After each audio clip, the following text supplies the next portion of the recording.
Welcome to a Blue Bus Learning Bite. In this explainer, we're going to dig into a really powerful concept called the drama triangle.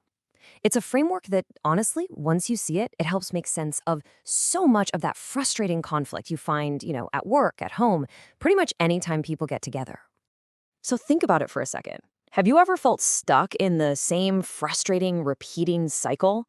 That argument you keep having with a family member, or that team meeting that always seems to go off the rails in the exact same way every single time.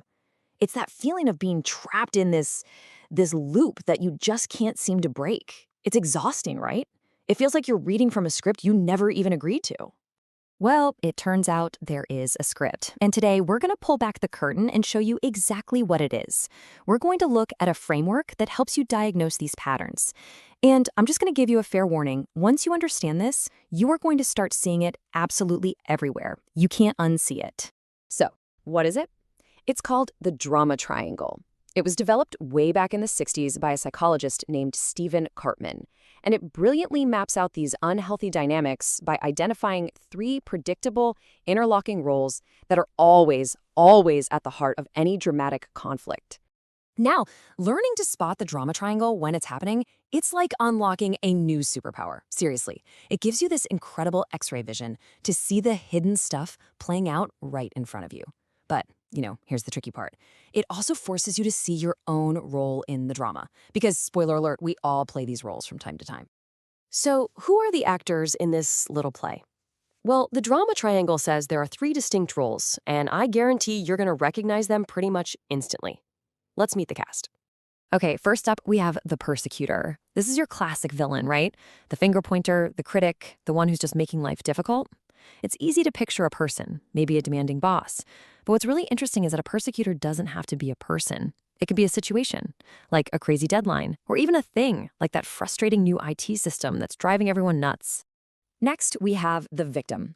The victim feels totally helpless, oppressed by the persecutor. Their whole story is, look what they did to me, or I can't do anything because of this impossible situation. It's this feeling that things are just happening to them and they're powerless to do anything about it. And finally, who comes on the scene? The rescuer. Now, on the surface, this is the hero, isn't it? They swoop in, they save the day, they defend the poor victim from the big bad persecutor. It feels so noble, but, and this is one of the biggest insights of the whole triangle, the rescuer isn't really helping. They're actually enabling the drama, keeping the victim stuck, and the whole cycle just spinning and spinning. So this is the big question. Why do we get stuck in these roles? It's because each one comes with a hidden psychological payoff. This is the secret fuel for the fire. See, the persecutor gets to feel powerful. They feel in control. The victim, well, they get to avoid taking any responsibility for their situation. And the rescuer, they get to feel needed, important, kind of morally superior. They prove their own worth by saving everyone else. This is what makes the whole thing so sticky. And this is absolutely key. People do not wear these labels permanently. The roles are super fluid. Think about it. A manager might start out as a persecutor, harshly criticizing an employee. But the second HR gets involved, boom, they switch instantly to being the victim, saying, hey, I'm just trying to maintain standards and nobody supports me. It's this constant dizzying dance where everyone is swapping masks. Okay, so let's zoom out. These individual roles, they don't just exist in a vacuum. They can actually scale up to define the culture of an entire team or even a whole company. Let's take a look at how this plays out using the metaphor of different buses an organization can be on. First, you've got your red bus culture. You can think of this as the persecutor zone. It is all about command and control, fear and competition. Leaders tell you what to do, they don't ask. They demand compliance. And so people respond in one of 2 ways. They either shrink into the victim role, okay, just tell me what to do, or they become persecutors themselves. It's basically a high-stress, low-trust pressure cooker. Then on the other hand, you have the green bus. This is the victim zone. Here, the culture is all about being passive and blaming everyone else. Nobody wants conflict. It's always someone else's fault. Oh, it's the market, or we can't do that because that other department won't help us. And what happens?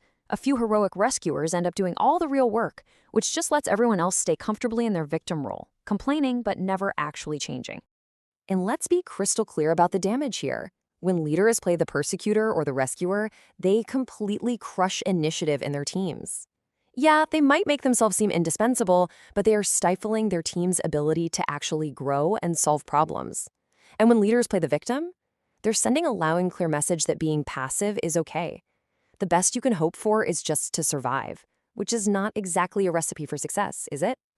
So, if the red bus and the green bus are just fueled by drama, what's the alternative? The blue bus mindset is driven by agency and accountability. It's about ownership.